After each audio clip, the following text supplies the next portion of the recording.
वाला सवाल, चलो देख लेते हैं भाई सभी लोग।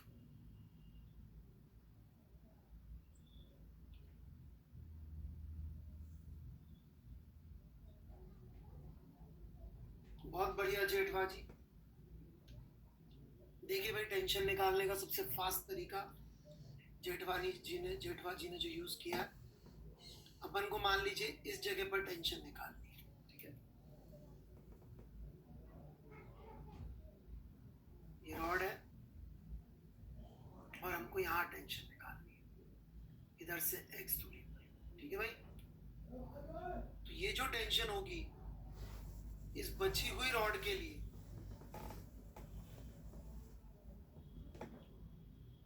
सर्कुलर मोशन कराने का काम कर रही होगी। दास जी, यदि आप ध्यान दे नहीं देंगे, चैट में बीच में लिखेंगे, अब आपको डाउट भी आएगा तो मैं नहीं बताऊं।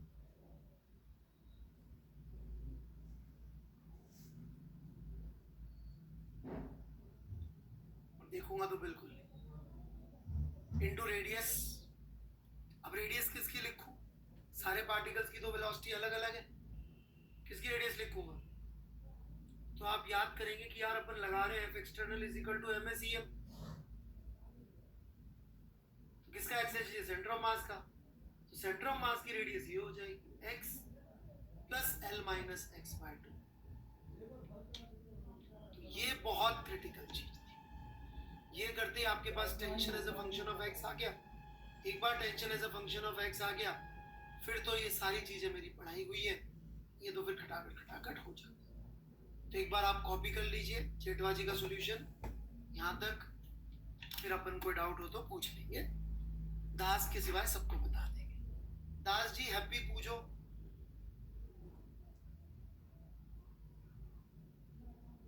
बंगाली लोगों को बोलना होता है भाई। दुर्गा पूजो की बहुत बहुत बधाई।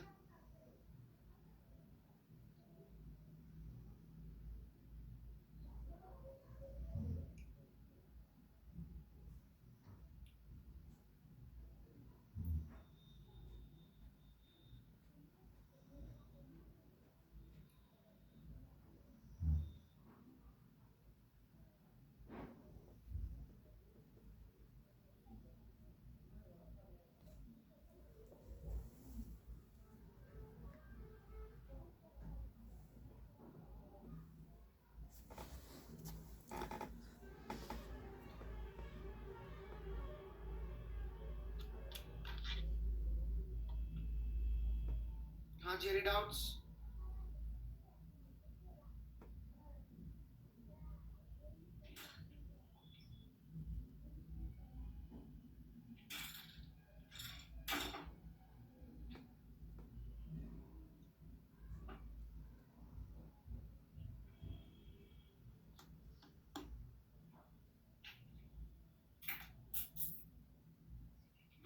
हाँ जी, अभी लेता हूँ। इससे कोई डाउट है तो पूछ ले।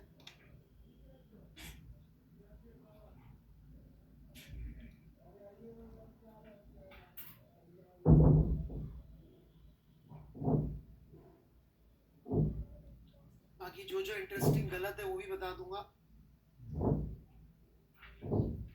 अलिफ दास के अलावा सबका बताऊं।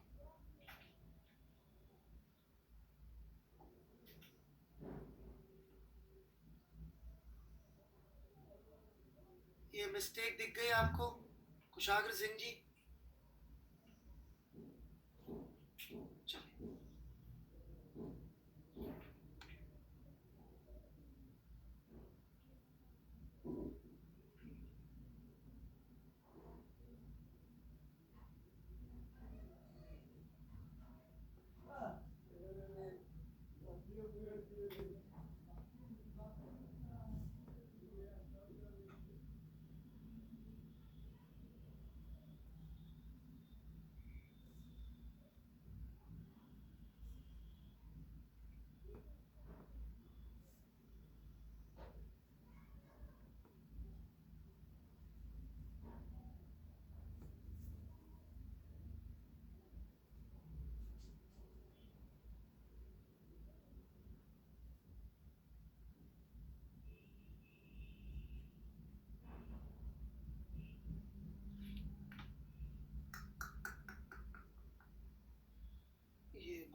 कंसिस्टेंसी जबरदस्त है, बेचारा लगा पड़ा है सवाल के पीछे। बेटा ओ यहाँ है, अब दोनों की टेंशन का टॉर्क लिख के देख लेना, सम 0 आ जाएगा,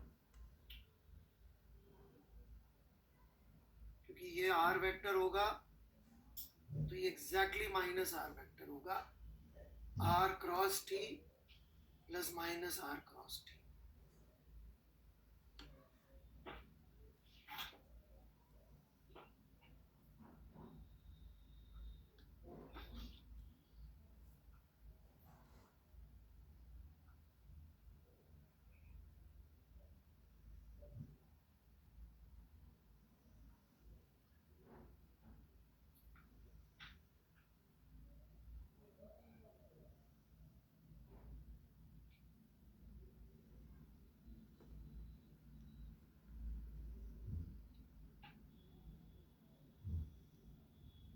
ओके पटेल जी, यदि ये मैंने लिखा है तो ये 2 और 1 का मैंने गलती किया था, मैंने पूछा था, आप लोगों ने कहा था सही लिखा था।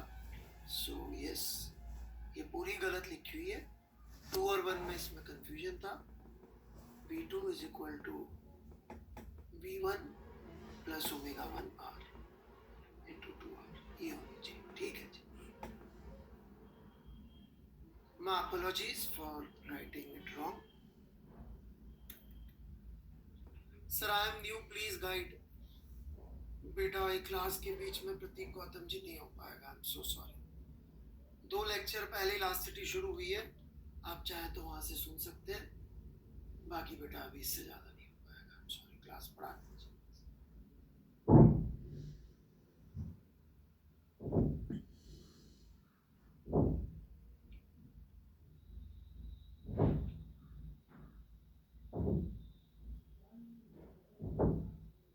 दो लेक्चर पहले शुरू हुई है लास्ट सिटी।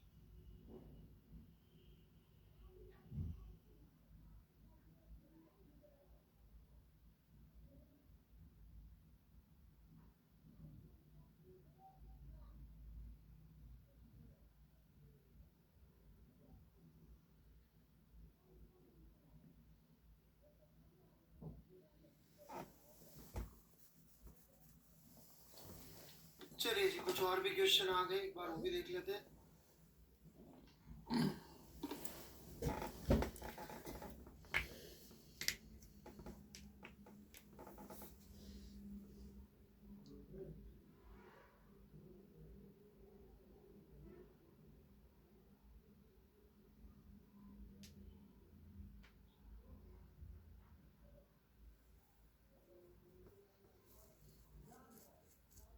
ये ठाकरे जी है क्या?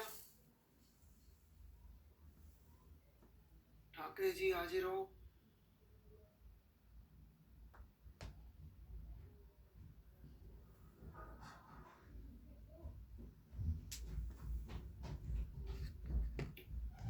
एक्चुअली सिर्फ एन की नहीं है कहानी, आपका क्वेश्चन आता है, क्वेश्चन ही गलत तरीके से पूछ रहे हैं आप। एक्चुअली तो ये mg, ये 2mg और ये नॉर्मल बैलेंस नहीं होंगे। सबसे पहले तो ये बोलना चाहिए था आपको, ये मैंने डिस्कस किया था क्लास में, ऑलराइट। तो ये लॉजिक ही गड़बड़ है आपका, पहली बात। अब VCM एक्चुअली पूरे रास्ते में तो चेंज हुआ होगा, लेकिन हम x की बात कर रहे हैं, सिग्मा fx 0 है, तो VCM x इनिशियल और फाइनल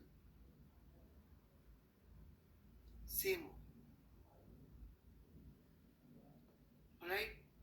और इनिशियली भी सेंटर ऑफ मास की वेलोसिटी x में ही है,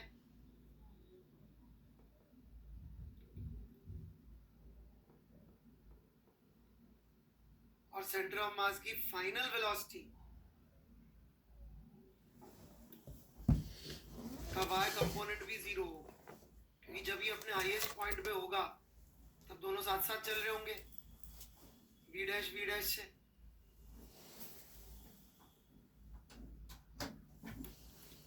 That's all. नहीं कुशाल सिंह जी, दूसरे बैच के डाउट यहाँ के कुछ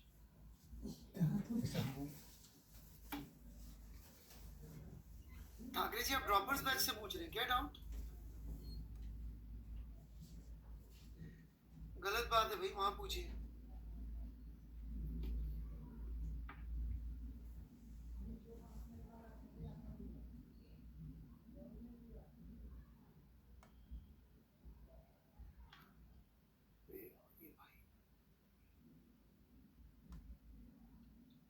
रपियाल जी पिछली बार आप नाराज होके चले गए थे यार।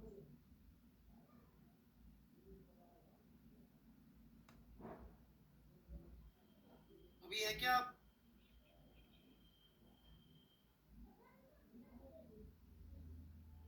रपियाल 1 2 3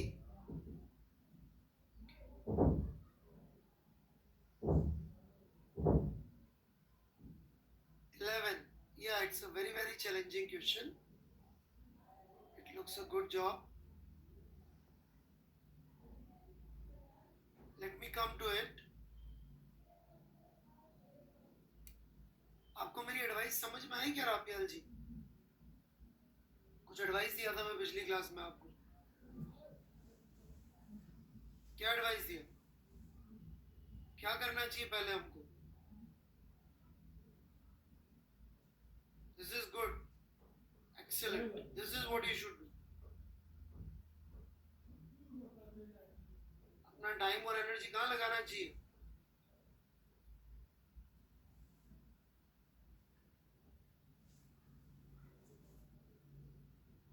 हाँ, आप एक बार होमवर्क खत्म कर लीजिए। आपने बोला होता साहब मैंने रिजिड बॉडी की शीट कर ली है खत्म, अब मेरे कोई डाउट पूछना है तो मैं जरूर बताऊं।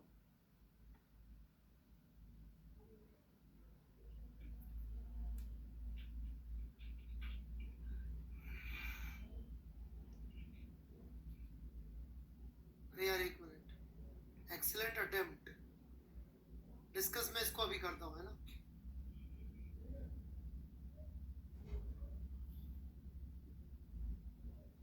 काफी अच्छा डाउट है।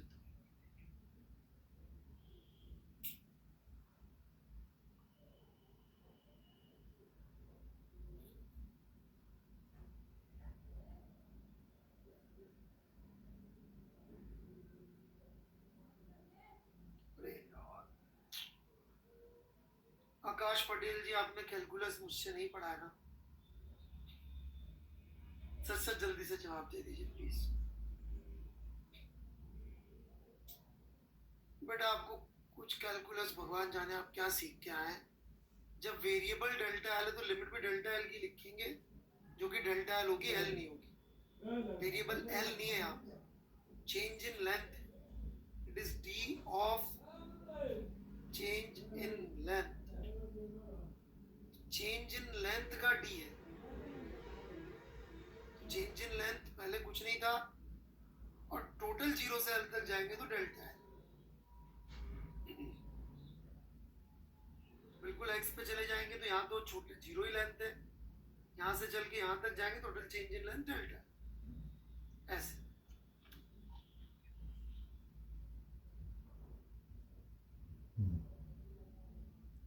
वेरिएबल पहचानना पड़ता है भाई।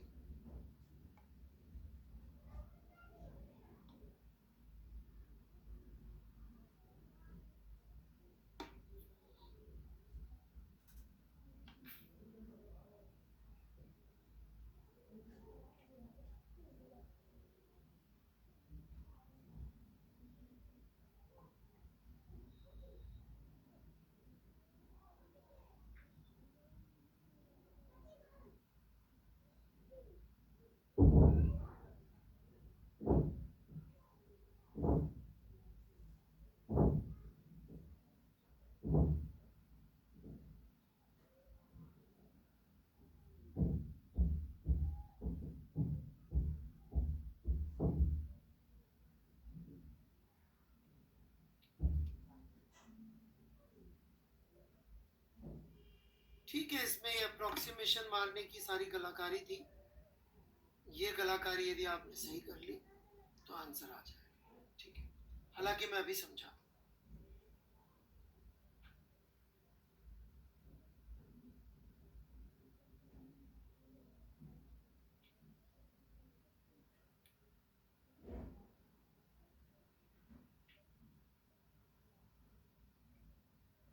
कुणाल जी, किसने बोला आपको फ्रिक्शन इज लिमिटेड? कुणाल जी है क्या?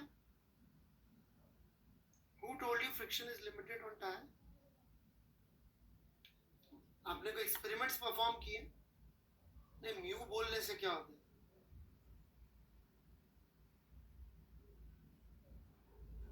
मतलब जब आप कह रहे हैं लिमिटेड है तो आपके पास कोई डेटा, कोई फैक्ट होगा ना?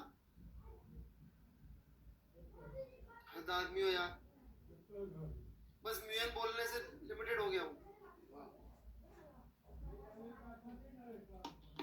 म्यू 2.5, ठीक है, और एन को ले लेते हैं mg, तो एक्सेलरेशन आ गया 25 मीटर पर सेकेंड स्क्वायर।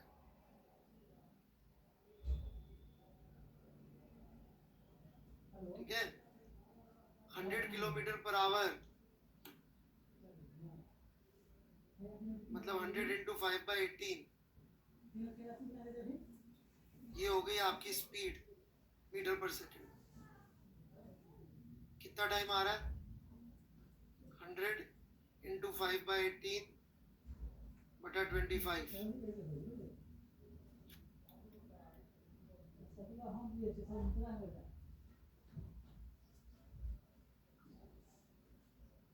सुनी क्या आपने ऐसी कोई कार जो करीब 1 सेकंड में, 1.2 सेकंड में 100 किलोमीटर पर आवर पहुंच जाती हो?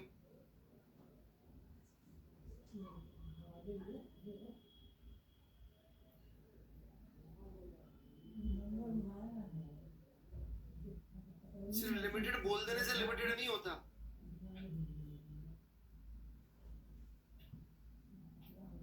वैसे देखा जाए तो मुकेश अंबानी के पास भी लिमिटेड पैसा ही है, जेफ बेजोस के पास भी लिमिटेड पैसा ही है। इनफैक्ट सारे के सारे 1 से लेके 100 तक के रिचेस्ट लोग लगा लो, सबका जोड़ लो, फिर भी लिमिटेड ही है। पर 100वें अमीर आदमी के पास भी जो पैसा है ना, वो मेरी औकात के हिसाब से तो इनफिनिटी, अनलिमिटेड है।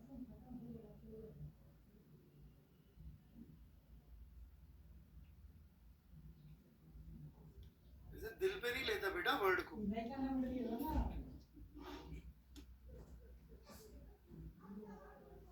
अब तो इमोशनल हो गए।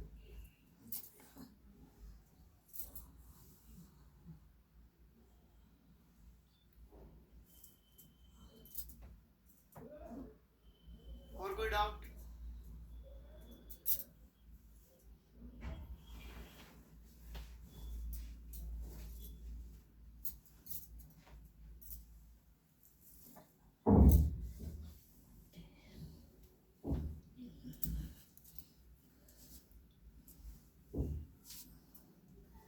रोटेशन खत्म हो गया जैन साहब, रोटेशन ड्रॉपर्स के बैच में चल रहा है, शुरू होने वाला है।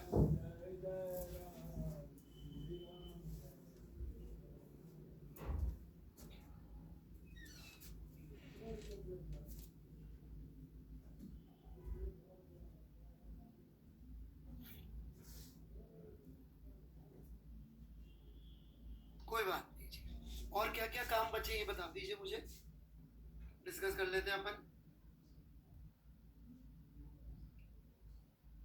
चौहान साहब देखिए, ये सब चीज़ों में मदद नहीं कर सकता, आपकी पढ़ाई है, आपको मैनेज करना पड़ेगा। मैंने बता दिया कि आप थोड़ा थोड़ा कम कम कर सकते हैं।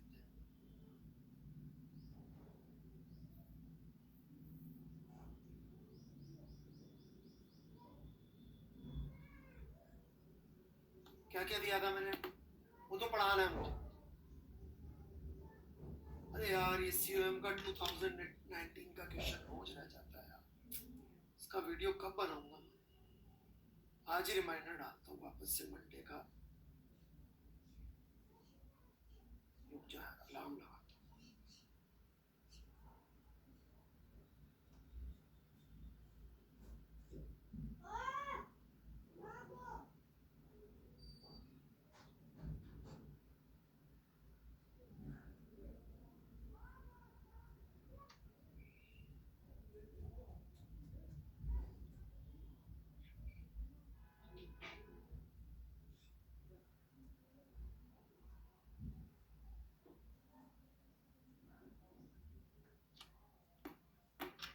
और क्या बचा अभी? रुडोफ का कौन सा क्वेश्चन? सृजन जी, पैसा 261 से 269, ये मैंने कहा था मैं डिस्कस करूंगा। I doubt that. आज आज ही के लिए ओके।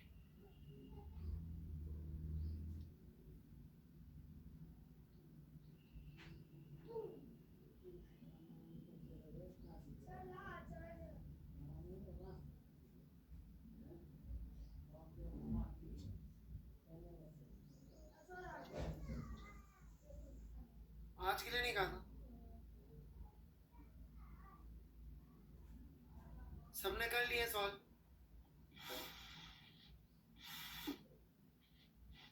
तो संडे भी आ रहा है, कर लो, अगली वीक कर लेते हैं। और अटेम्प्ट कर लो अच्छी तरीके से, दिल से कर लो। चलो अभी तो नहीं कर रहा, फिर नेक्स्ट और क्या है? यादव जी आप बताइए, और क्या दिया था? अरे थ्योरी मत बोलो, तो पढ़ाऊंगा ना यार, कैसे लोगे? Worked out example, okay. HCV के 23rd चैप्टर के तो भी पढ़ाऊंगा ना यार, वो होती बड़े वाले भाई साहब,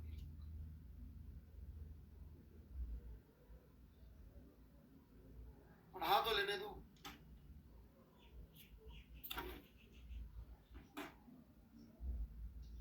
ओके, जिनसे 11th नहीं हुआ है, ये अपने रबाइल जी का और अपने यादव जी का सॉल्यूशन कॉपी कर सकते हैं।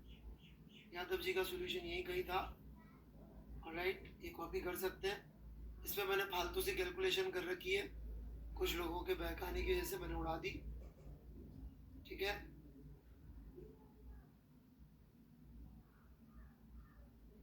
अरे अभी डाउनलोड करके कॉपी कर लेना ना भारद्वाज जी, अब पढ़ लो चुपचाप, बहुत बकवास हो। चलो, तो बल्क मॉड्यूलस हमने बता दिया था, ठीक है। एक मॉड्यूलस और है जो सिलेबस में नहीं है, पर बार बार अलग अलग तरीके से आता रहता है इधर उधर से, तो उसको भी थोड़ा सा मैं समझा दे रहा हूँ। उसको बिल्कुल दिल पे नहीं लेने का, उस सिलेबस में नहीं, ठीक है। शुरू करूं?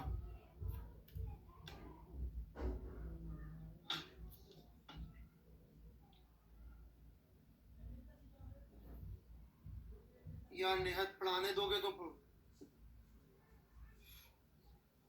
चलो भाई, पहले नेहा के सुन लेते हैं।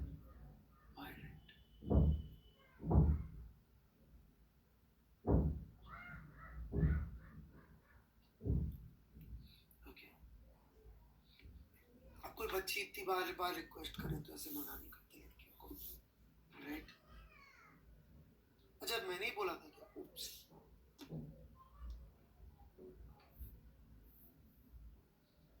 टाइटल की हेडिंग पे रिजिड बॉडी लिखा है, तो भाई हम बहुत फास्ट हैं, हमने रिजिड बॉडी पूरी पढ़ा दी, ये सब पढ़ा दिया हमने, ऑलराइट। और सबसे ज्यादा पढ़ाया, सबसे फास्ट पढ़ाया,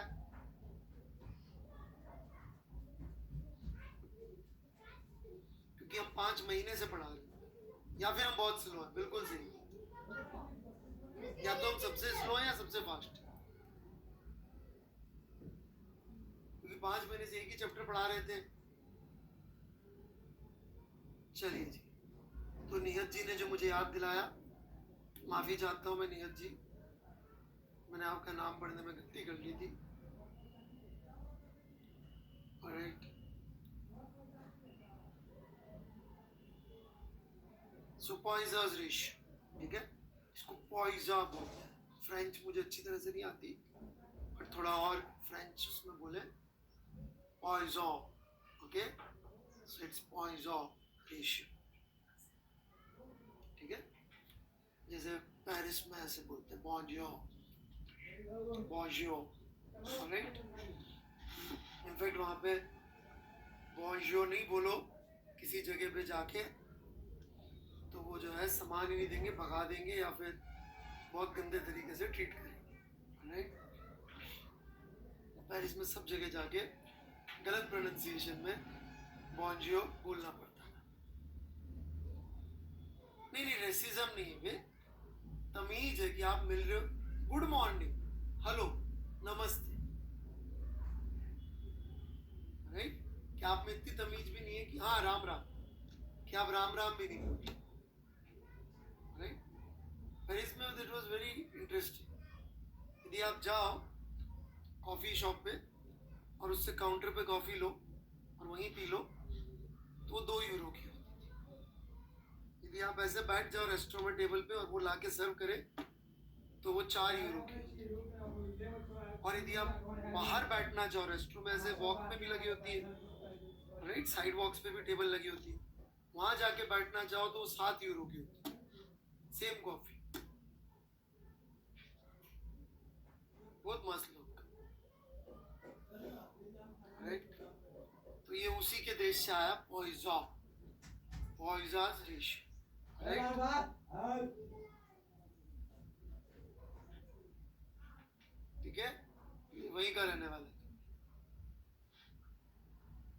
रुपी में 1 यूरो कितना, 70-75 रुपए का था शायद, 80-75।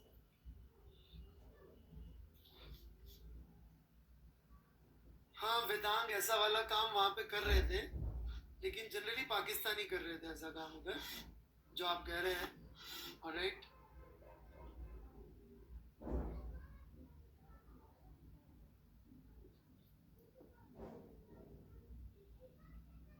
आप भी उधर से आए क्या वेदांग जी? थॉट प्रोसेस आपका वैसे ही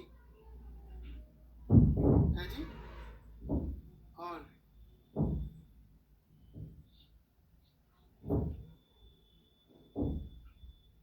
चलिए शुरू करते हैं।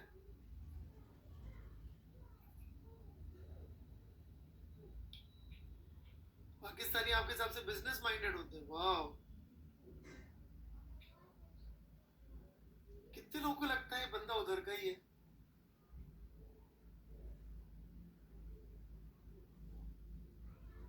100% आ जाएगा मेरे हिसाब से, उनके सपोर्ट में और बोल।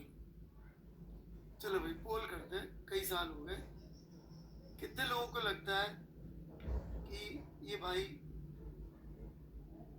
उधर का ही है? ऑलराइट, ऐसा लगे तो ट्रू कर दीजिए।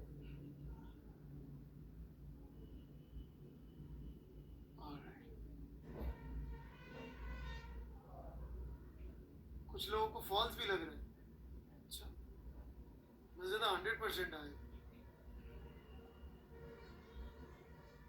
बहुत दोस्त हैं यार वेदांत तुम्हारे।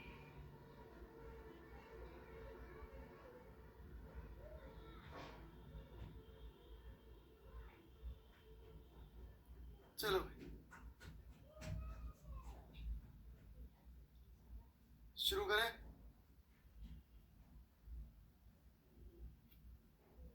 अलग अलग मुल्कों की बात हो गई, वापस आ जाते हैं।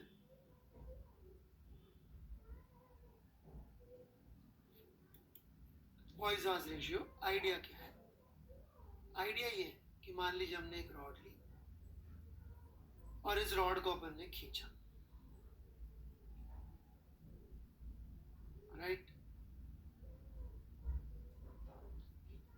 खींचा तो इसकी लेंथ बढ़ जाती है, लेकिन अपन को पता है कि इसकी जो दूसरी डायमेंशन है, जैसे कि यदि मैं इसको x बोल दूं,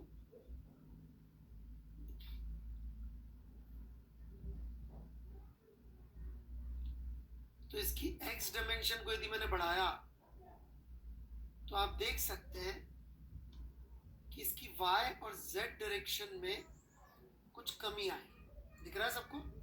ये खींचेंगे तो उसका एरिया कम हो जाता है, राइट। तो पॉइजन रेशियो से रिलेटेड चीज ये क्या बोलती है? पॉइजन रेशियो क्या बोलता है कि यदि हम इसका सिंबल गामा यूज करें, तो पॉइजन रेशियो क्या कहता है?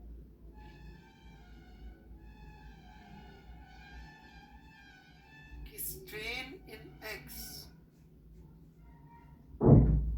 right, due to, sorry, strain in Y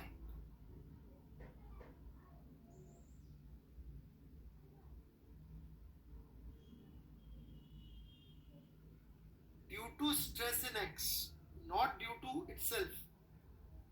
Y में भी क्योंकि स्ट्रेस हो सकता है, would be minus gamma sigma in X by Young's modulus, which is basically X में जो स्ट्रेस क्रिएट हुआ, इसको हम dx by x नहीं लिखेंगे, क्योंकि मान लीजिए x y z तीनों में चल रहा है, तो वो x का स्ट्रेन नहीं लिखना है, x का स्ट्रेस अपॉन यंग्स मॉडल्स में, क्योंकि x का टोटल स्ट्रेन लिखेंगे तो उसमें, क्योंकि मान लीजिए इसको अपन ने एक लिक्विड में डाल रखा है, तो x में भी दबा रहा है, y में भी दबा रहा है, तो फिर कंफ्यूजन हो जाएगा। इसलिए यहाँ पर आप ध्यान दीजिएगा, हमने स्ट्रेन इन x नहीं लिखना है, dx by x नहीं लिखना है, दैट वुड बी रॉन्ग। अभी समझाता हूँ कैसे, क्योंकि जो dy by y होगा पूरा, वो क्या होगा, dy by y due to stress in X plus dy by y due to stress in Z plus sigma in Y by Young's modulus.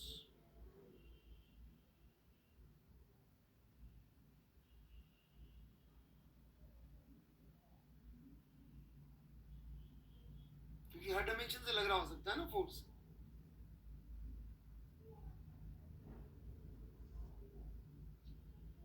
तो चूंकि मैंने इतना ज्यादा आपको समझा ही दिया है, तो समझने का इनाम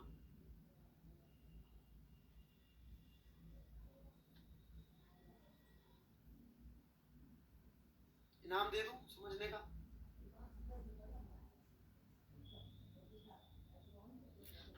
okay.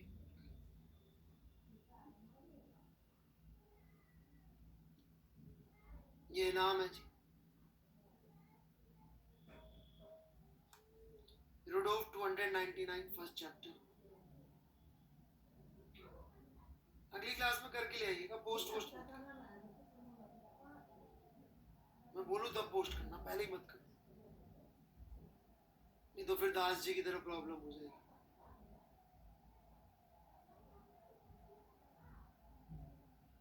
ठीक है,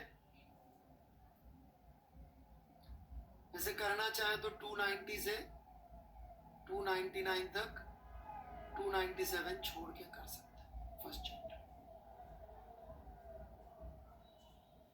बहुत सारे करा दिए इसमें से।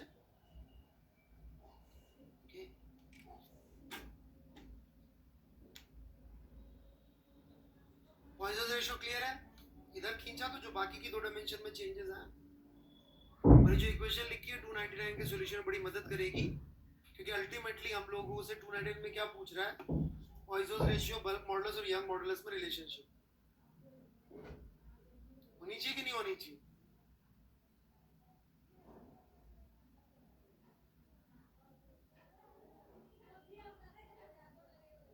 है भाई जेठवा जी, क्या बोलते हैं आप?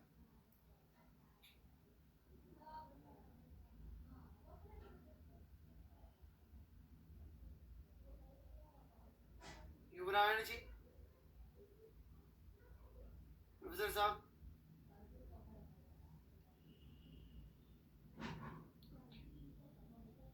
युवरायण बोला तो जवाब नहीं दिया बंदे, प्रोफेसर साहब बोला तब जवाब दिया।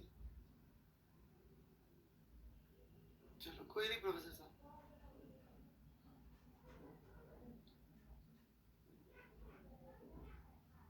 शीट की S2 जरूर कर लेना आप, हालांकि आप प्रोफेसर हैं, पर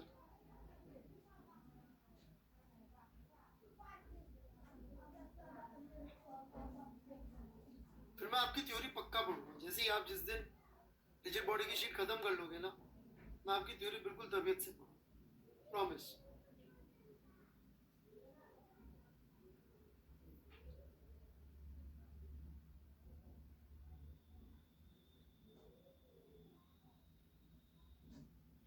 नहीं जी, सौम्य जी, सौमी पारीक, सौमी नाम है आपका? सौमी, दुखती रस का है को यार।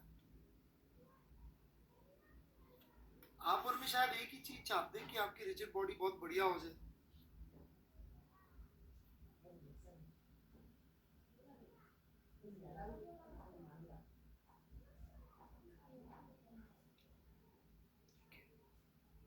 दो चीजें थी, एक रह गया यार, सॉरी।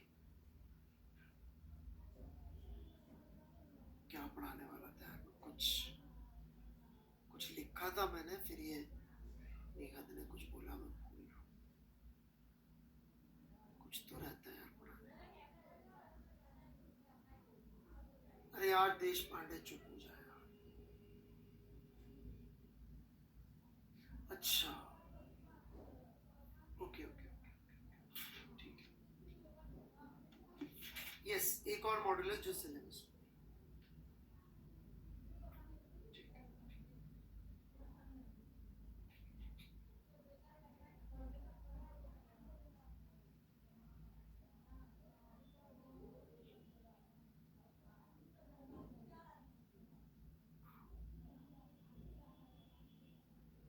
ओके,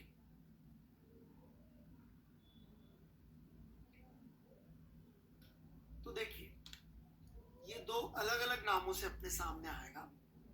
ज्यादा ही अपने सामने आएगा टॉर्जनल रिजिडिटी के नाम से।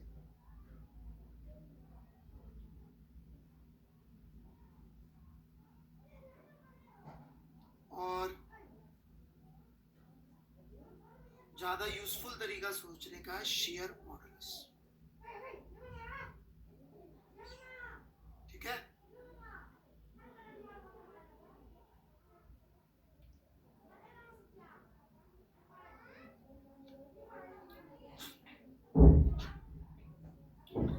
शुरू करें। तो देखिए, पहले इसको अपन टॉर्जनल रिजिडिटी शेयर मॉडुलस का ही यूं समझ लीजिए रोटेशनल पार्ट है, और ये ट्रांसलेशनल वाला तरीका सोचना। मान लीजिए जी एक ऐसा बॉक्स है, और इस बॉक्स को जमीन से अपन ने मजबूती से बांध दिया, और इसका क्रॉस सेक्शनल एरिया जो है ऐसे करके ए है।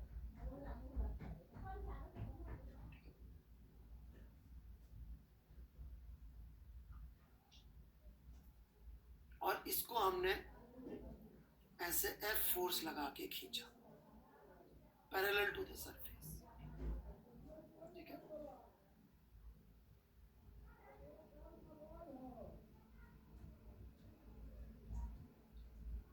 तो क्या होगा?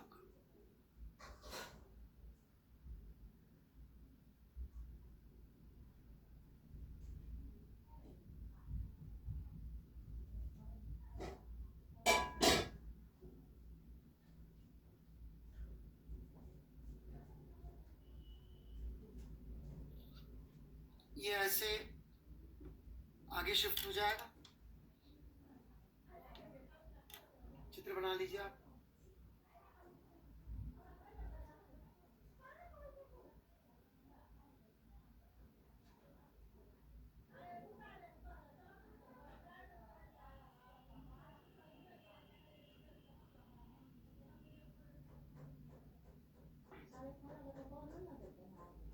जैसे कि ये पुस्तक है, राइट?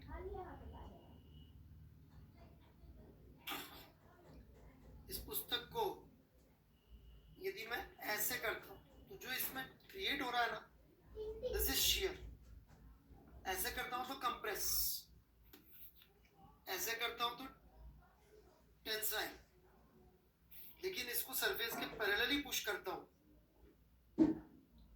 तो आप देख रहे हैं ये लेयर्स के ऊपर लेयर शिफ्ट हो रही है, that is shear. Got it? Shear से ही फटती है किताब।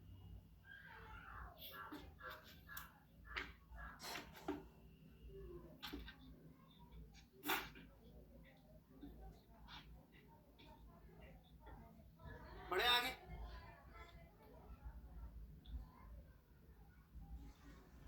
शेयर स्ट्रेन वगैरह सिलेबस में नहीं, पर शेयर स्ट्रेन यदि कभी लिखना पड़े तो वो ये एंगल थीटा होगा, और शेयर का स्ट्रेस लिखना पड़े तो समझिएगा force parallel to the surface divided by cross sectional area, यही आएगा पूरा।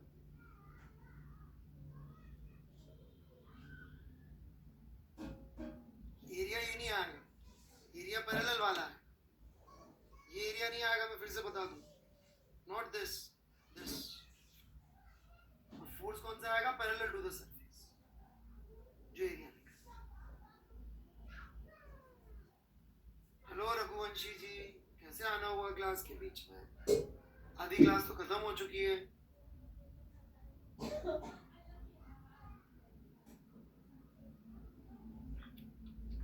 सब मजे में रघुवंशी जी? मुझसे मिलने के लिए ये कोई मिलने का तरीका थोड़ी है बेटा, क्लास के बीच में। हम लोग क्या यहाँ पे सब सीरियस जेई की तैयारी कर रहे हैं,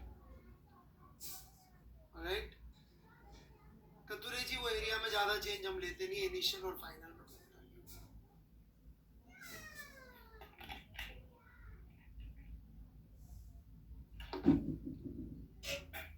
आप बोर हो जाएंगे रघुवंशी जी, हम पढ़ाई कर रहे हैं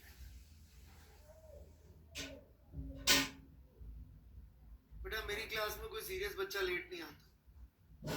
मैंने जितने पढ़ाए, आप डेफिनेटली किसी अलग जोन के होंगे। इनफैक्ट दुनिया में सीरियसनेस की पहचान पंक्चुअलिटी से होती है।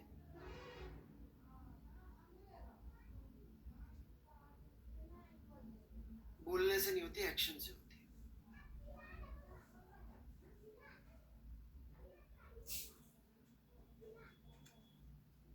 चलिए जी, इसी का एक रोटेशनल काउंटर पार्ट होता है बच्चों। छोड़िए ना, आप लोग क्यों ध्यान देते फालतू। मुझे आके कोई हेलो कह रहा है तो अच्छा भी नहीं लगता। एक रॉड को मैंने ऐसे पकड़ के इसकी एक्सिस के अबाउट घुमा दिया, समझ रही है मेरी बात? ऐसे तो इसमें जो क्रिएट होता है उसको बोलते हैं टॉर्जन। वो मैं बना के तो कैसे दिखाऊंगा, क्योंकि वो इसके अबाउट ही घूमेगा, तो बनाऊंगा तो भी वही बनेगा।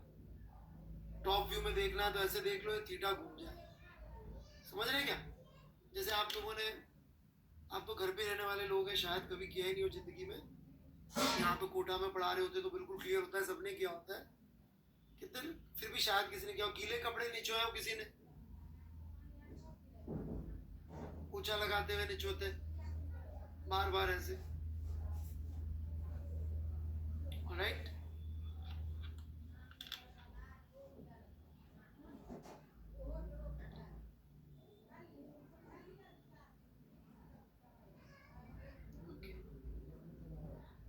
मैंने पहली बार पोछा जो है लगाया था तो मेरे को करीबन 1000 रुपए मिले थे पोछा लगाने के, एक पोछा लगाने।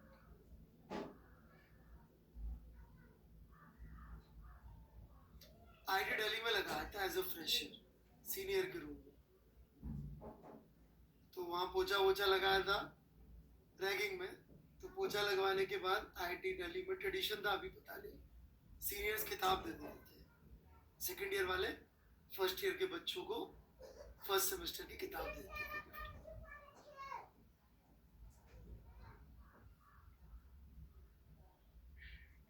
तो मेरे पहले पोछे के मुझे 1000 रुपए मिले थे।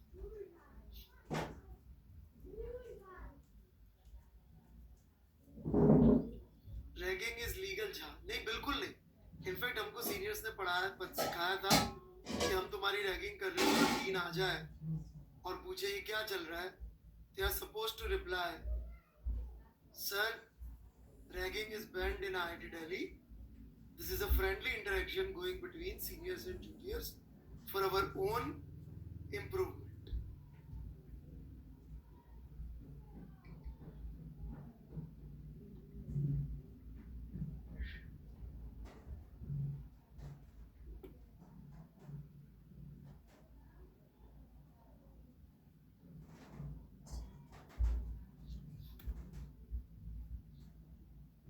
चलिए बढ़े आगे। टॉर्जन समझ में आया कैसे होता है?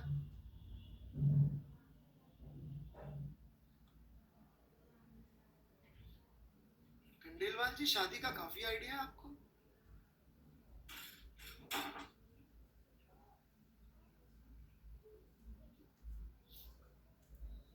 तो इसमें एक रिस्टोरेशन का टॉर्क डेवलप होगा, जैसे वो स्ट्रेस डेवलप होता है ना, इसमें भी एक स्ट्रेस डेवलप होगा जो कि प्रोपोर्शनल टू थीटा होगा, जहां पे k is known as torsional rigidity constant.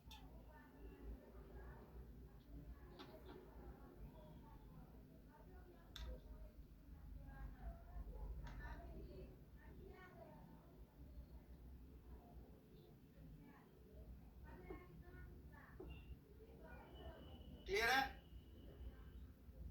इसमें भी शेयर मॉडुलस होता है, पर अपने काम का नहीं शेयर मॉडुलस। ये कभी कभी आ जाते हैं, इसके सवाल तो आते रहेंगे। इनफैक्ट इसी का एक टाइप होता है जिसको स्पाइरल स्प्रिंग बोल देते हैं। ये पहले जमाने में ना चाबी वाले खिलौने आते थे, अब तो नहीं आते, अब तो सारे बैटरी वाले ही आते हैं। तो उसमें ऐसी स्प्रिंग होती थी, ऐसे चाबी भरो तो स्प्रिंग टाइट हो जाती थी, फिर वो चलता। हाँ,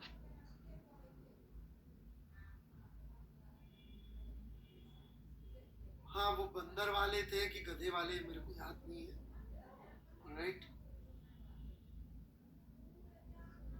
अच्छा, वो ऐसे ऐसे बजाता है वो, बंदर वाला, बंदर सही।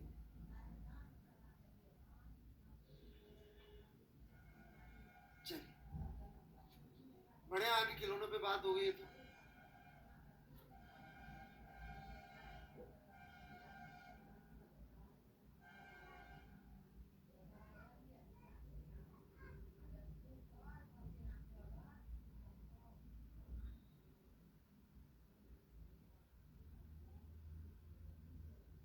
वो तो डिपेंड करता है कि आपको ढोल वाला मिला था कि क्लैपिंग वाला। तो जिन भी अंकल ने दिया होगा उनके आपके पापा से कैसे दोस्ती है, उस पर डिपेंड करता है। हमारे नीचे एक अंकल रहते थे जब हम रहते थे कॉलोनी में, जब हम खेलते थे तो हमें बहुत डांटते थे। उनके बच्चे हुए, वैसे ही डांटते थे, खेलते थे तो उनकी बच्ची हुई, उसकी सेकंड बर्थडे पे मैंने ढूंढ के ढोल ढूंढा और वो गिफ्ट किया,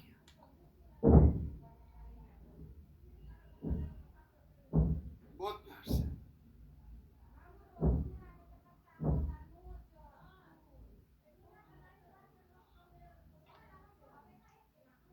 नहीं नहीं, डांटेंगे क्यों? उनकी बिटिया को प्यार से गिफ्ट दिया बर्थडे पे, डांटेंगे क्यों? आंटी थोड़ा बहुत बोली, बेटा ये क्या किया आपने? मैंने कहा आंटी मैं गया तो मुझे ये इतना बढ़िया लग रहा था कि इसको देख के ना मुझे जो भी बच्ची थी लवी, उसकी याद आ गई, तो इसकी बर्थडे थी तो मैंने गिफ्ट कर दिया आंटी। अब आंटी को क्या बताता मैं कि अंकल हमारे साथ ऐसा ऐसा करते थे।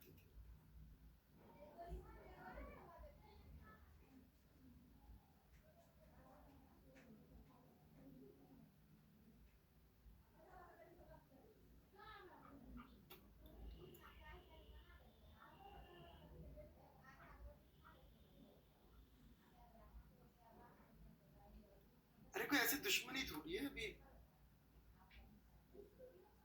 बहुत बढ़िया दोस्ती है।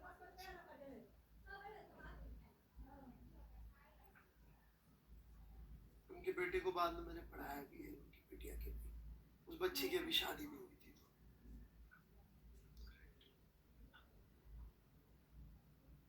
तो गए थे उसमें। ये तो प्यार वाला रिलेशनशिप है यार।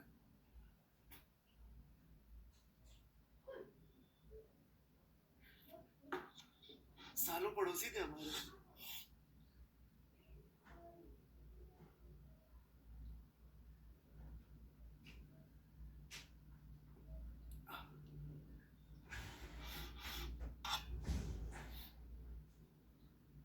चलिए,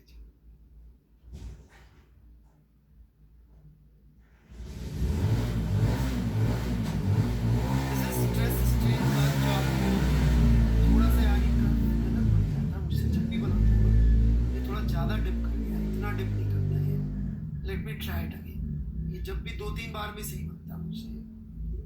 इतना डिप नहीं करता है। एक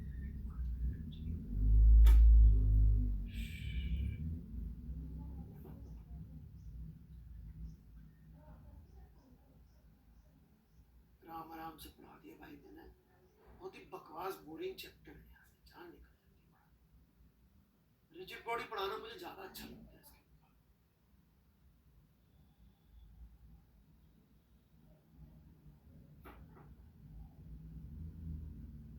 मेरे अंकल डांटते थे, इसमें उनकी भी गलती नहीं थी, हम खेलते हुए कुछ ज्यादा ही उधम मचाते थे, खासकर उनके घर के आसपास। गलत वो भी नहीं थे।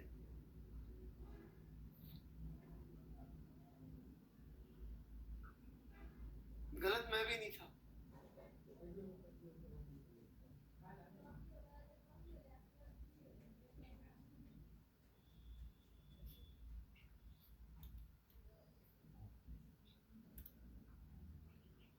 एक मिनट, ये अब शायद बन जाएगा मुझसे सही।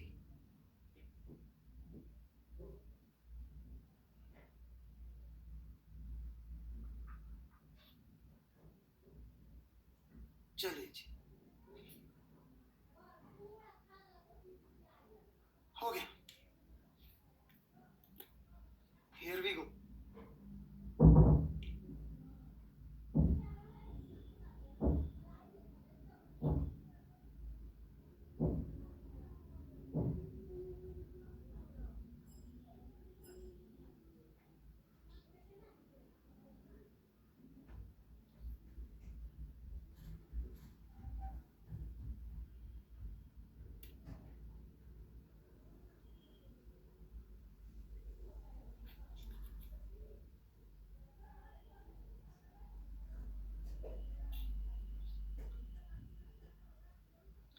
थोड़ा ध्यान से देखिएगा, मैं एक एक करके सारे पार्ट समझाऊंगा, फिर इसके बारे में और भी बातें करूंगा मैं, ठीक है।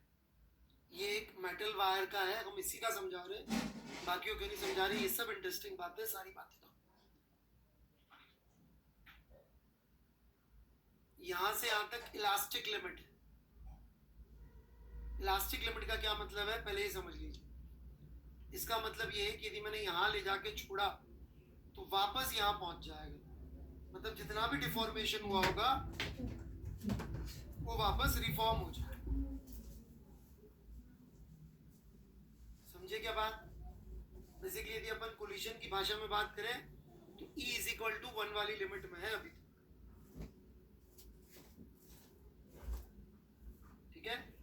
उसमें फिर ये H क्या है, H तक बेसिकली डिफरेंस ये है, this is called Hooke's limit, right. यहां पर क्या हो रहा है हुक्स लिमिट में,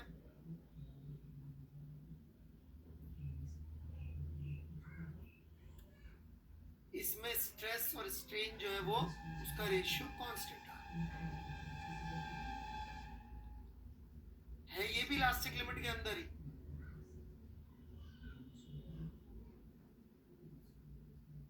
राइट, है ये भी इलास्टिक लिमिट के अंदर ही।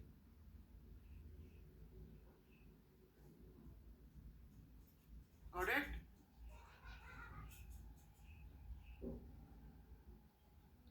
इसके बियॉन्ड ले जाए तो डिफरेंस क्या आता है कि यहां ले जाके छोड़ दिया तो फिर वो अपना शेप पूरा रिगेन नहीं करता, पार्शियल रिगेन करता है, सो दैट इज प्लास्टिक।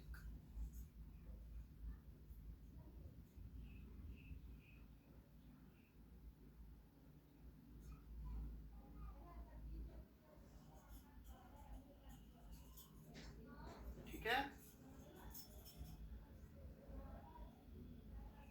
अब पॉइंट आता है अल्टीमेट स्ट्रेंथ के बाद का पार्ट। इसके बाद से ये वाला भी बड़ा इंटरेस्टिंग पॉइंट है।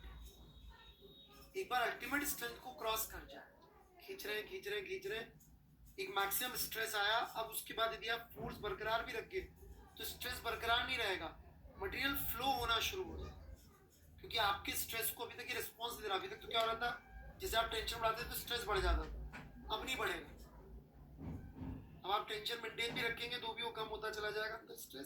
अंदर स्ट्रेस डेवलप नहीं हो रहा है, इसका मतलब मटेरियल के जो पार्ट्स हैं वो एक्सटर्नल फोर्स को बैलेंस ही नहीं करने की कोशिश कर रहे हैं। ये इससे हिस्से पे आपने लगाया F और यहाँ पे जो T डेवलप हो रहा है वो F से कम हो रहा है, तो ये फ्लो होने लग जाए। समझ में आई क्या बात? यहाँ पे नो रिफॉर्मेशन,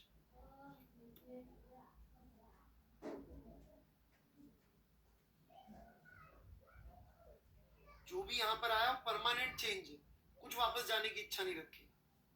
आपको पता है कि ऐसी कोई चीज जिसमें अल्टीमेट स्ट्रेंथ से फेलियर का डिस्टेंस बहुत ज्यादा होता, ऐसे मटेरियल को क्या बोलेंगे? जिसमें ये वाला बहुत बड़ा होता। बिल्कुल गलत, very bad. Gold, very good. Highest in world is gold, most ductile. नहीं, डक्टिलिटी की बात कर रहा हूं मैं। डक्टाइल क्या होता है? खींचते जाओ टूटेगा नहीं, तार लंबे लंबे बनते जाओ। खींचने से रबर बैंड खींचेगा, परंतु छोड़ोगे तो वापस आ जाएगा।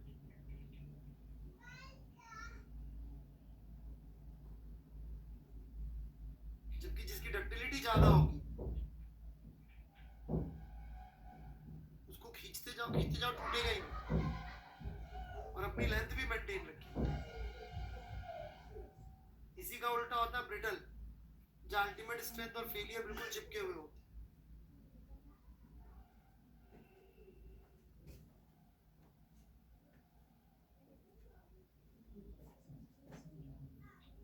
ग्राफ क्लियर है स्ट्रेस स्ट्रेन का?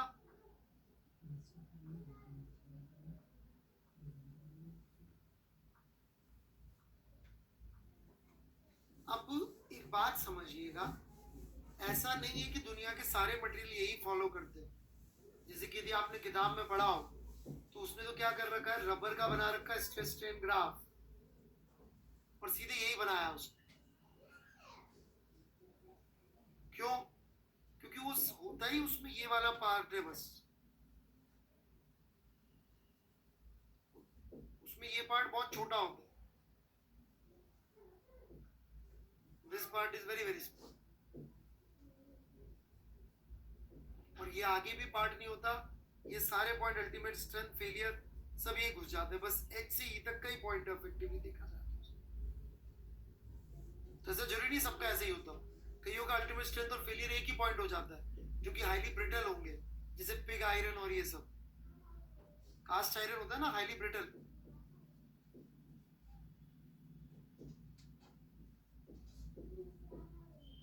टूट जाएगा पर मुड़ेगा नहीं, वो वाली चीज। तो सबके लिए ग्राफ ऐसा हो ऐसा जरूरी नहीं, पर इसमें क्या सब तरह के वेरिएशंस आ गए।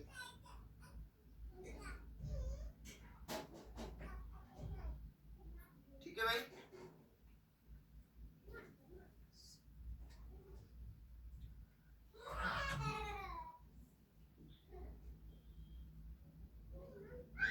So I think that's it. We are done.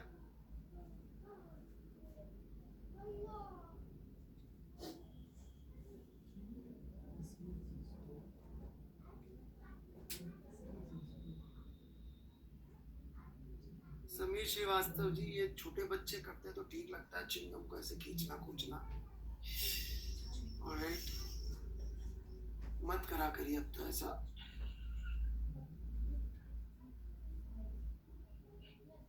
है ना? नहीं तो पार्थ जी को जिस चीज का बहुत एक्सपीरियंस है उस डायरेक्शन में आप कभी आगे नहीं बढ़ पाएंगे।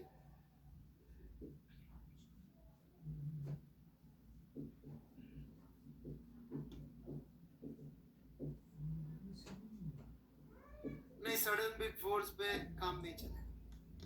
None of this is valid for sudden big force. Bad idea. Why metal wire? मतलब आप किसका बनाना चाह रहे हैं, मिट्टी का वायर है भाई? नहीं अच्छी।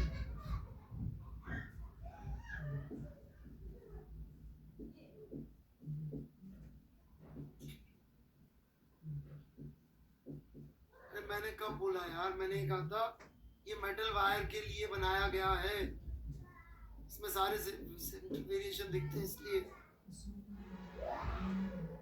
ठीक है? अब जैसे मान लीजिए समीर श्रीवास्तव जी आपके टीचर होते, तो वो क्या लिए होते एग्जाम्पल?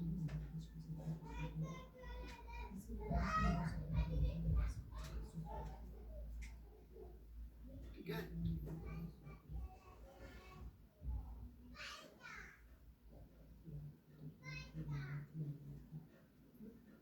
मुझे नहीं पता जी प्लास्टिसिटी क्या होता है, इसको प्लास्टिक बिहेवियर बोलते हैं, मुझे पता है।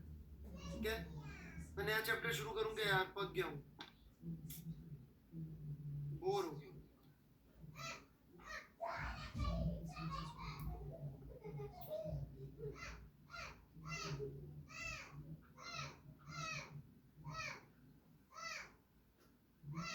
सुनील श्रीवास्तव जी धमकी मिलते सुधर गया।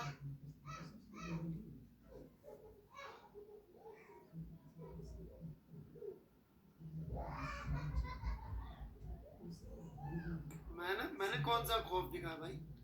मैंने तो कहा था खंडेलवाल जी को जिस चीज का बहुत एक्सपीरियंस है,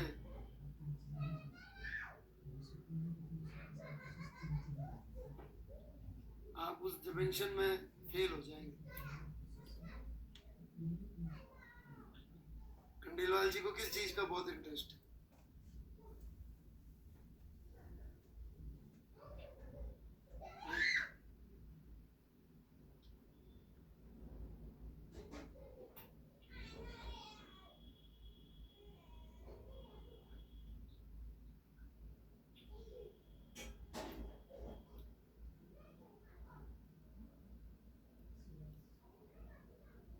ये रुक जाइएगा, मैं एक बार सही बना लूं।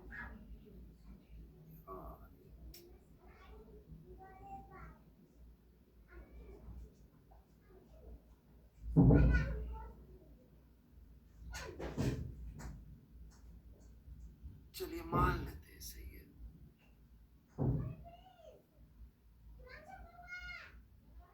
ये पहले भी देखा था अपन ने, राइट? अब थर्मल एक्सपेंशन क्यों होता है इस ग्राफ से समझिए कैसे। सबसे पहले ये समझिएगा कि यदि टेम्परेचर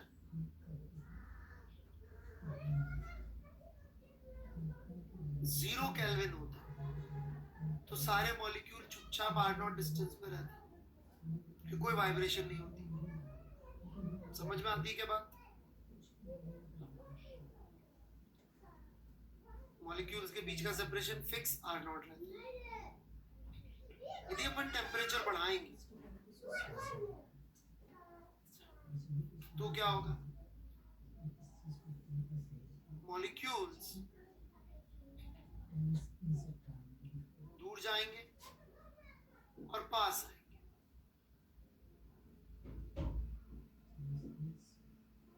दूर जाएंगे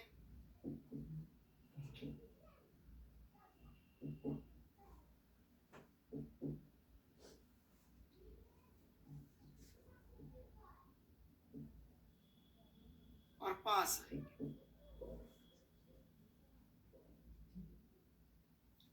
ग्राफ को आप ध्यान से देखिए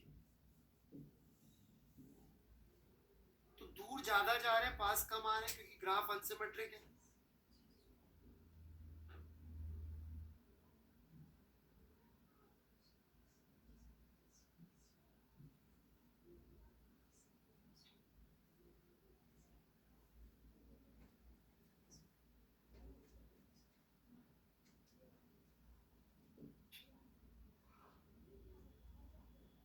तो यदि मैं टेम्परेचर बढ़ाऊंगा, अरे धीरे धीरे नहीं जाते कुशाग्र सिंह जी, टेम्परेचर बढ़ता है तो वाइब्रेशन होता है, वाइब्रेशन में पास कम आते हैं, दूर ज्यादा जाते हैं। वाइब्रेशन तो कंडीशन होता है बहुत तेजी से, एट वेरी हाई फ्रीक्वेंसी।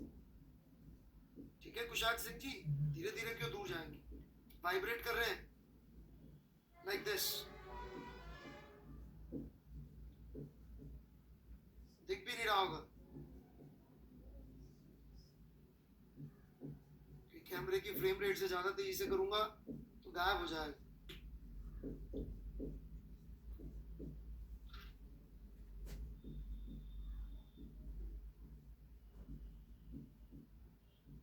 हाँ जी समीर श्रीवास्तव जी, क्यों हम बाद में बताएंगे केटीजी में।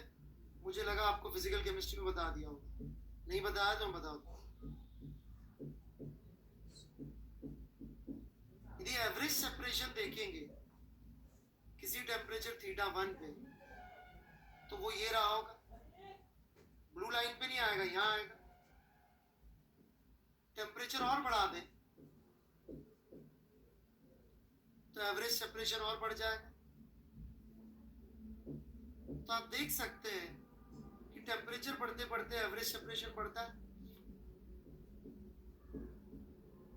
यदि ये पोटेंशियल जी का कर्व पैराबोला होता तो टेम्परेचर बढ़ने से कभी भी थर्मल एक्सपेंशन नहीं होता।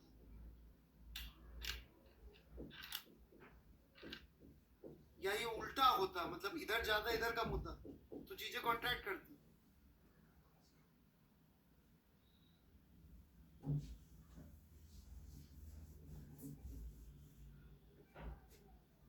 चूंकि असिमेट्रिक है प्लस साइड, इसलिए चीजों में थर्मल एक्सपेंशन होना पाया गया। बस भैया खत्म हो गई थ्योरी। एंड ये फॉर्मूला होता है,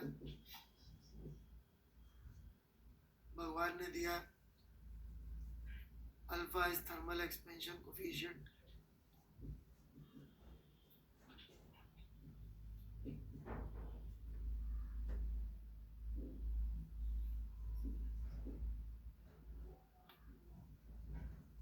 नाम है इसका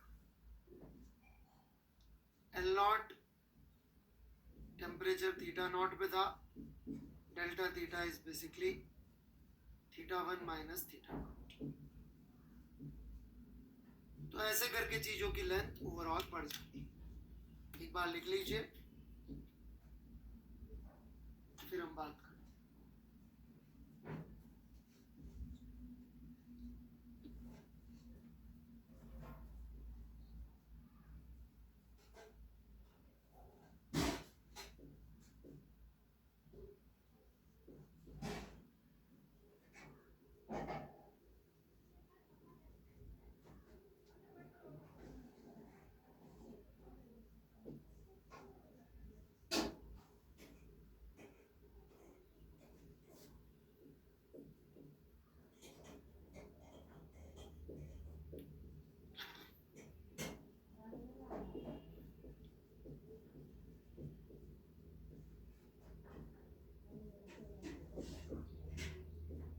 एक तो इन्होंने एनोमलस एक्सपेंशन ऑफ वाटर दे रखा है सेक्शन 23.10 में।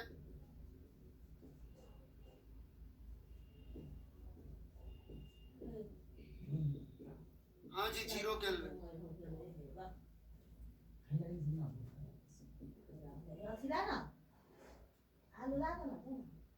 वो आप पढ़ लीजिएगा, वो तो 9th-10th में भी होता है कि ठंडे देशों में मछलियां कैसे जिंदा रहती है।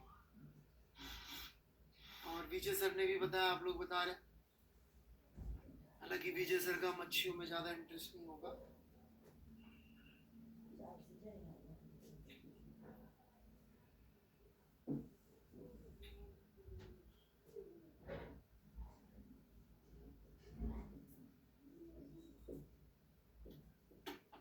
मेरा है जी।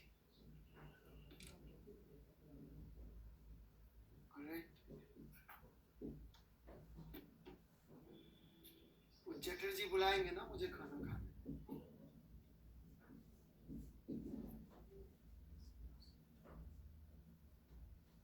फोर्सफुली क्यों बुलाएंगे?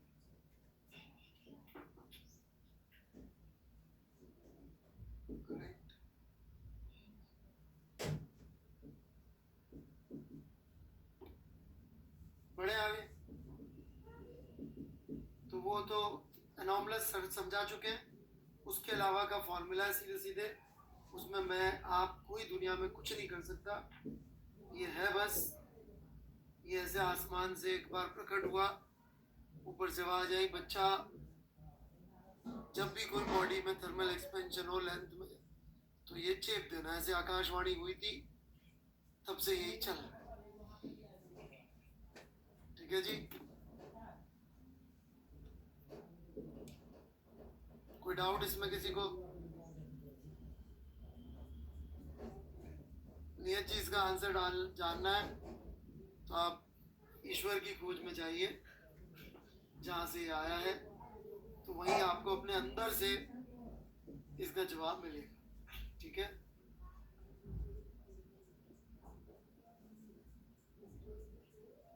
बढ़े आगे। हाँ Supreet Raj ji, alpha is constant, बिल्कुल हम ऐसा मानते हैं, होता नहीं कि जब आपको दिव्य दृष्टि मिल जाएगी तो पता पड़ जाएगा। हम मानते हैं, होता नहीं, इसलिए इसमें इतने लफड़े हैं कि मैं ना बोलूं तो अच्छा है।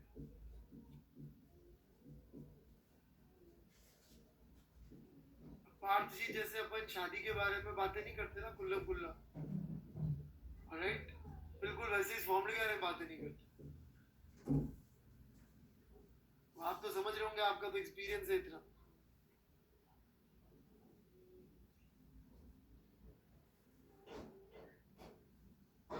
जैसे इसमें मानते हैं कि अल्फा कांस्टेंट है और ये है नहीं,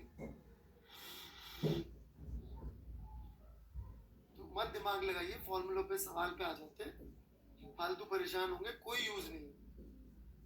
मैंने बहुत पढ़ाई करी है इस पे और फाइनली मेरे को ये कंक्लूड हुआ कि इसको ऐसा मान लेते हैं, आकाशवाणी से ये फॉर्मूला आया है तो जिंदगी बस निकल गई।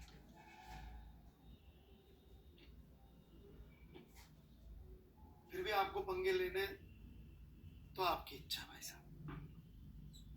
चलिए जी, मैं शुरू करता हूं, राइट।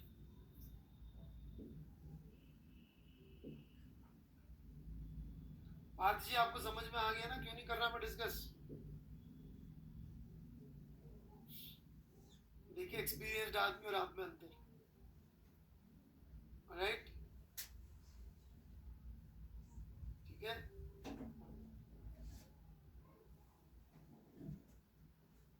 बढ़े आगे। So worked out example 8.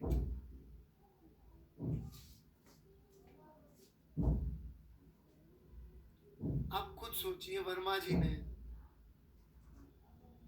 2 paragraph भी नहीं लिखे, 4 या 5 लाइनें लिखी टोटल, और 34 सवालों में से 24 सवाल इस फॉर्मूले में।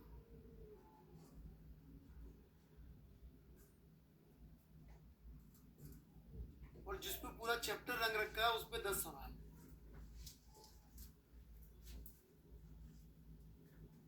तो कभी कभी इशारों से बात समझ जानी चाहिए। चलिए जी,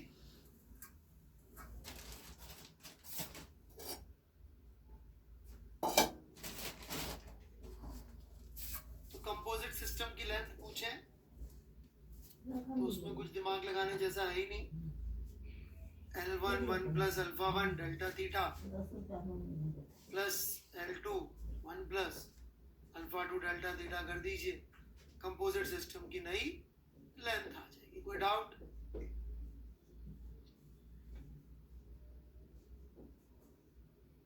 इसमें एक ही 2 चीजें काम की, वो सिखा दो, ठीक है।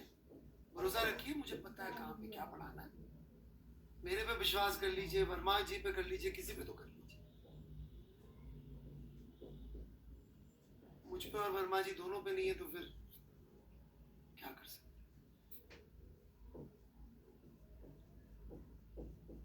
फिर शादी कर लीजिए।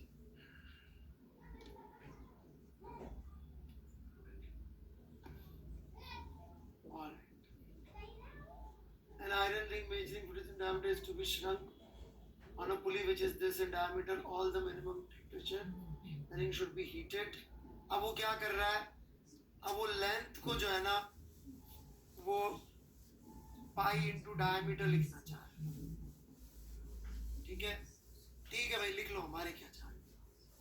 तो pi D dash would be equal to pi D 1 plus alpha delta theta. कमाल हो गया नहीं? कितना डिफिकल्ट है। पाई तो एक्सपेंड होगा नहीं,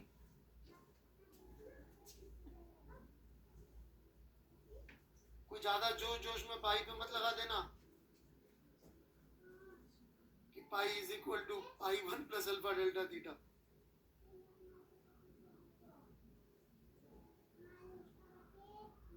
ऑलराइट, वर्कड आउट एग्जांपल 10। बहुत ही फर्जी चैप्टर है। अब इसमें क्या है ना, मैं आपको एक इंटरेस्टिंग तरीका सिखाता हूँ सॉल्व करने का। ये फॉर्मूला हम आपको मान के चल रहे हैं कि आपने रट्टा मार रखा है, ठीक है। Time period of simple pendulum नहीं पता है तो आप रट्टा मार लो, बाद में इसको मैं डिराइव कर दूंगा एसएचएम के एंड, एसएचएम के एंड में, ठीक है।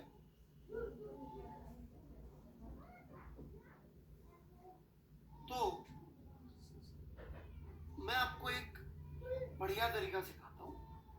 वर्मा जी का भी अपना तरीका है, बुरे आदमी नहीं, अच्छे आदमी है, राइट। मैं अपना तरीका बताता हूँ। कभी भी इनसे डील करना हो चीजों से, एक चीज याद रखिएगा, जो थर्मल एक्सपेंशन कोफिशिएंट होता है अल्फा, राइट, ये 10⁻⁻⁵ के ऑर्डर का होता है।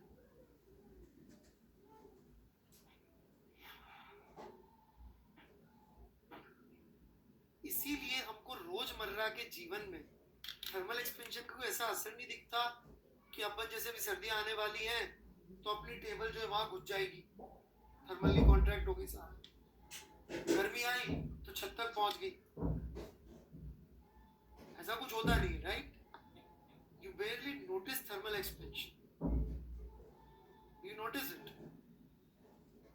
ऐसा थोड़ी होता होगा कि तवा रखा हुआ है, वो तवा होता है ना जिसमें रोटी बनती है गैस पे, ओढ़ लो, वो तवा इतना बड़ा हो गया पूरी किचन भर ली उसमें।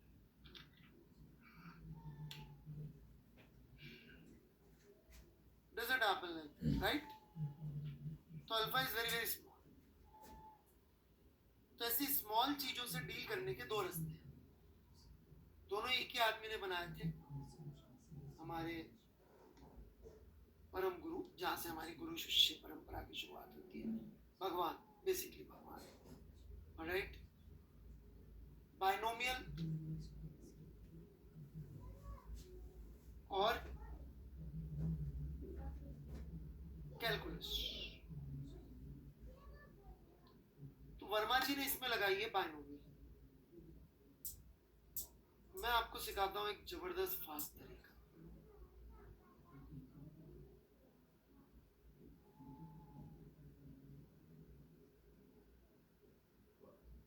इसको लॉग लेके ऐसे लिख सकता हूं, कोई तकलीफ?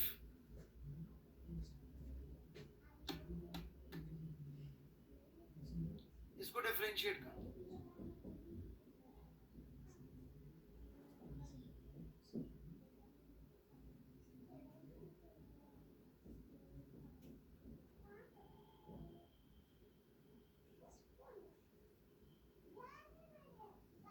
खड़ा आंसर है।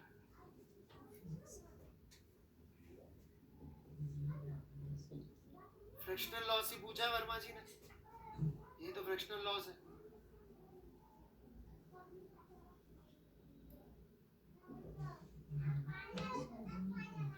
तो कहाँ बाइनोमियल खेलोगे, उसको लोगे, फिर हाफ लिखोगे, फिर थर्ड वो करोगे, ब्रैकेट खोलोगे। जब न्यूटन बाबा हमको देके गए तो उनकी सौगात यूज करनी चाहिए ना।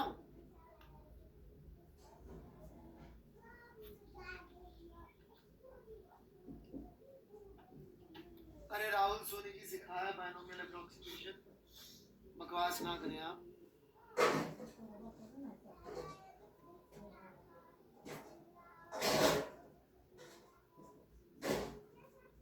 तो आप देखेंगे 11वां भी इस तरीके से खटाखट खटाखट हो जाए।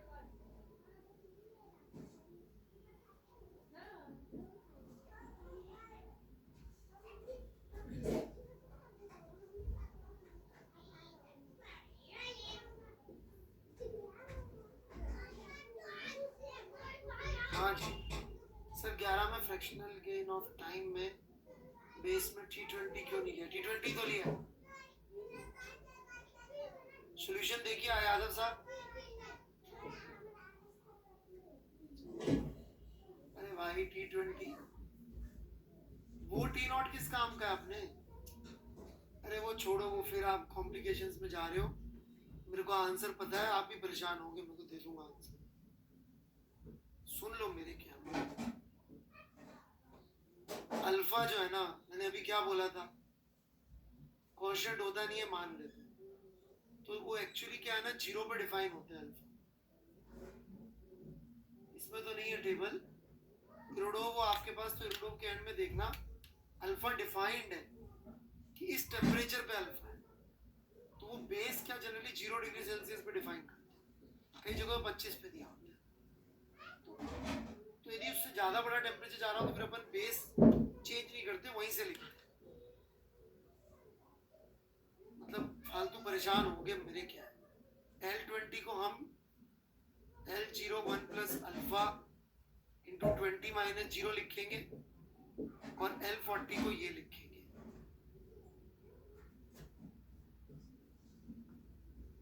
अब L40 को लिखने का एक जुगाड़ ये भी था,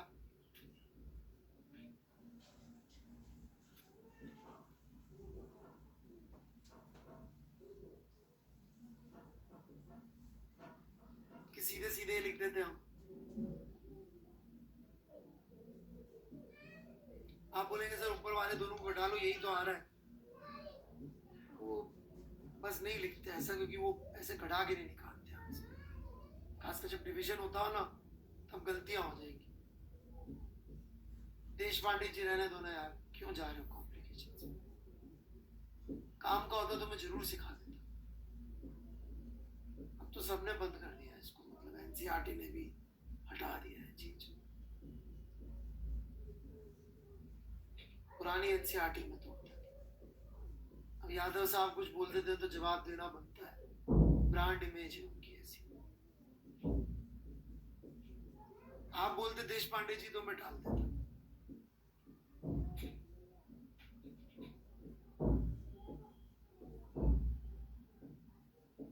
सॉरी सॉरी सॉरी, ये है इतना बोरिंग यार, क्या बढ़ू आगे। 12 ऑनवर्ड्स फ्लूइड का है,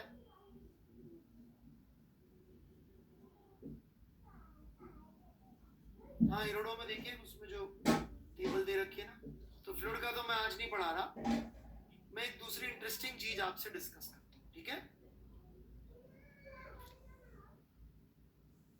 इसका नाम है थर्मल स्ट्रेस।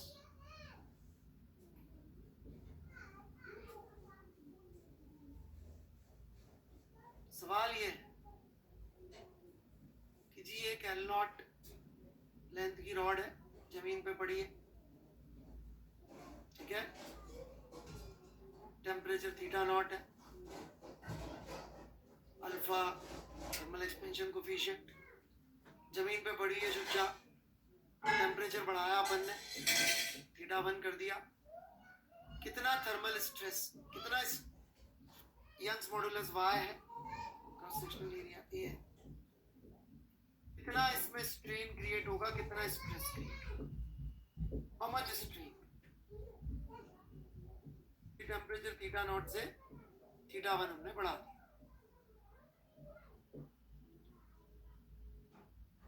कितना स्ट्रेन आएगा, स्ट्रेन बढ़ाया था ना अभी भी।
हाँ जी बाकी लोग,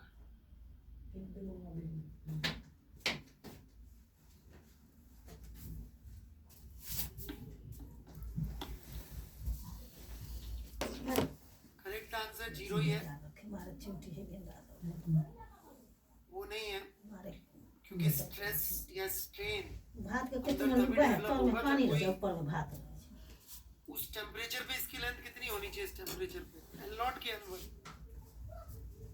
इस टेम्परेचर की लेंथ तो L1 है ना, अचीव तो कर ली इसने। तो स्ट्रेस किस बात का, मैंने change in length due to force बोला था, फोर्स है ही नहीं।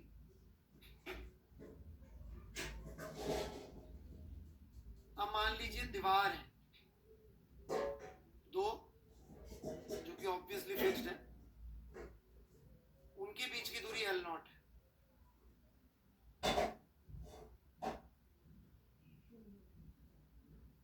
ठीक है जी,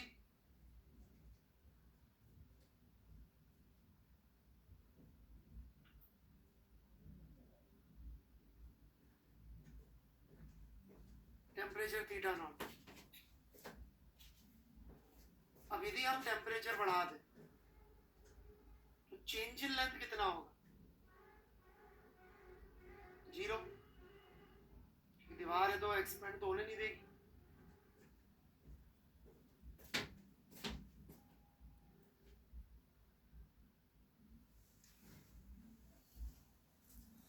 परंतु कुछ स्ट्रेस या स्ट्रेन डेवलप होगा क्या इसमें,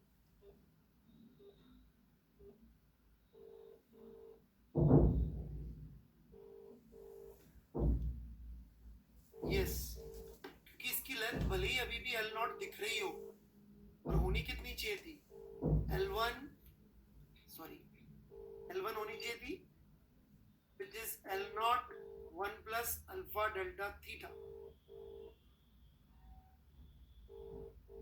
hence strain will be, बहुत ध्यान से देखिएगा, would be L not 1 plus alpha delta theta minus L not, divide किससे होना चाहिए ये, L1 से कि L नॉट से,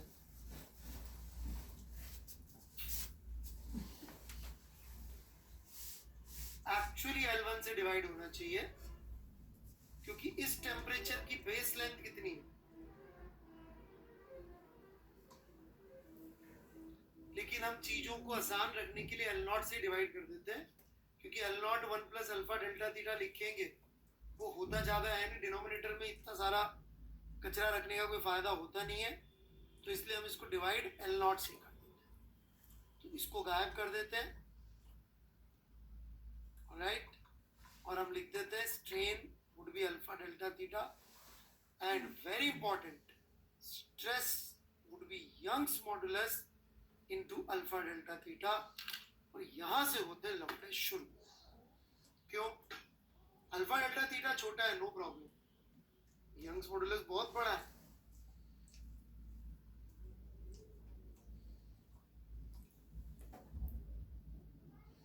तो बहुत बड़ा स्ट्रेस क्रिएट हो सकता है। इसका मैं आपको सबसे बढ़िया उदाहरण दूंगा, बिल्डिंग बनती देखी होगी आपने आसपास कहीं ना कहीं, सरिये लगे होते हैं उसमें, उस पर लिखा रहता है बिल्डिंग ग्रेड के सरिये, बिल्डिंग वाले सरिये अलग से आते हैं, लोहे के सरिये बिल्डिंग के लिए अलग से आते हैं, राइट, उसमें अलग चीज क्या होती है, वो कोई भी और सरिया क्यों नहीं लगा देते, बिल्डिंग वाला अलग से क्यों, उसका थर्मल एक्सपेंशन कोफिशिएंट, लोहे की रॉड कुशाग्र सिंह सुन लो मेरे भाई, उसका thermal expansion coefficient is exactly same as the concrete, ताकि डिफरेंशियल एक्सपेंशन नहीं हो टेम्परेचर के साथ, दोनों का डिफरेंशियल एक्सपेंशन होगा तो या तो कंक्रीट टूटेगा या सरिया, और आपके जो पिलर्स होंगे बिल्डिंग के वो मजबूत नहीं होंगे।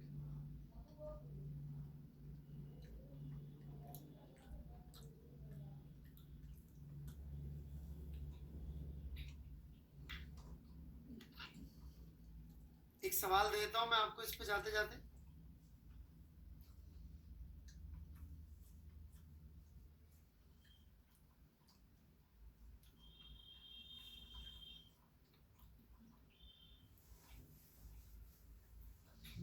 ये दो रॉड्स हैं, ये L1 लेंथ की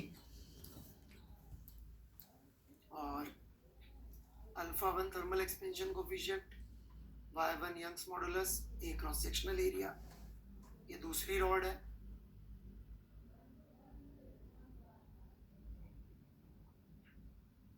L2 अल्फा 2 y2,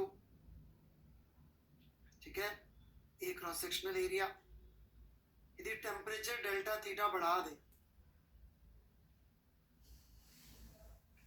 तो जो इनका जॉइंट है, ये जॉइंट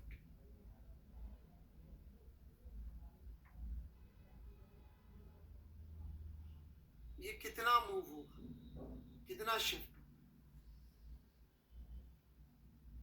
दीवारों के बीच की दूरी नॉर्मल बेस टेम्परेचर पे ऑब्वियसली L1 प्लस L2।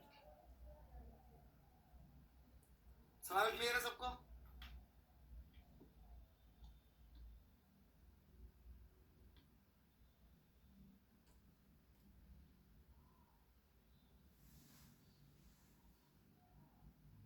ठीक है, होमवर्क में रिजिड बॉडी पे लगे रहिए, अभी तो यही कह सकता हूं।